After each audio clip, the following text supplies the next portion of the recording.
today's video, gagawa tayo ng sikwatihin. Dahil paborito ko na yung sikwati at ayoko na yung kapihin. Paborito na rin to ni Mrs. Gusto niya rin daw sikwatihin. Wow! Sa 2 basong tubig, 6 yung tabliyahin na gagamitin.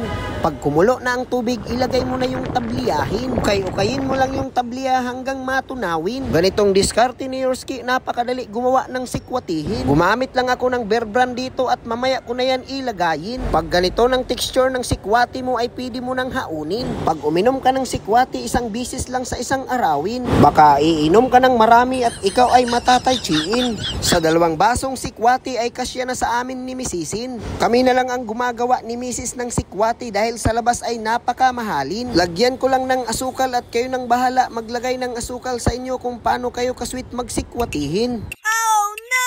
Bago mo sikwatihin, wag mo kalimutang gagatasin. Tapos mong gagatasin ay lalagyan mo na naman ng marshmallowin. Ready na ang sikwati at tara atin ng titikmanin.